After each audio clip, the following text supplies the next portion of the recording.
Bonjour à tous, aujourd'hui dans Parlons Cash, deux infos qui, j'en suis sûre, vous donneront comme une envie de partir en vacances, avec tout d'abord la fin du monopole de Booking en Europe et le top départ des ventes de billets SNCF pour cet hiver. Mais avant ça, focus sur les fêtes de Noël et plus précisément sur le budget des Français qui est au plus bas cette année. Et oui, c'est ce que nous révèle l'Institut CSA Research dans une étude publiée cette semaine où on apprend notamment que pour la première fois depuis 2017, le budget moyen pour les fêtes de fin d'année s'élève à moins de 500 €. Si plus d'un Français sur deux se dit confiant quant à l'impact du contexte économique sur les fêtes de Noël, il devrait quand même se serrer la ceinture.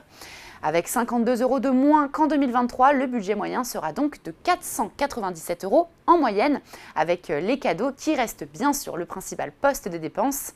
A noter enfin que si le budget préoccupe les Français, c'est aussi le cas des perturbations dans les transports qui pourraient bien venir gâcher la fête cette année.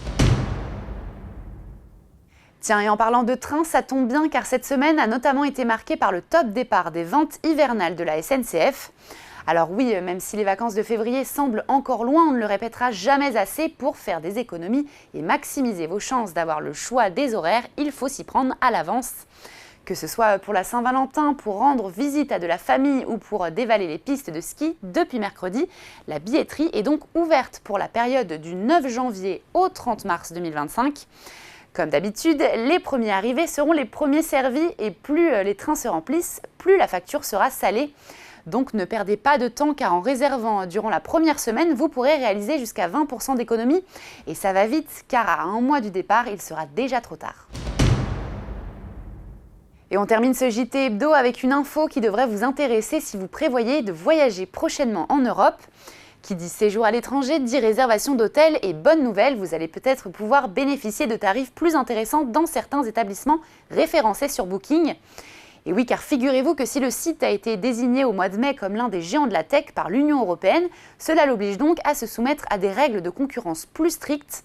Depuis jeudi, tous les hôtels référencés sur la plateforme peuvent désormais proposer des prix différents sur leur propre site et même sur d'autres canaux, ce qui devrait forcément relancer la concurrence et ainsi réduire les prix. Si vous avez donc l'habitude de passer par Booking, avant de réserver, pensez à présent à comparer les offres. Vous pourriez avoir la bonne surprise de trouver moins cher ailleurs pour le même service. Et voilà, Parlons Cash, l'hebdo, c'est fini. On se retrouve la semaine prochaine sur Boursorama.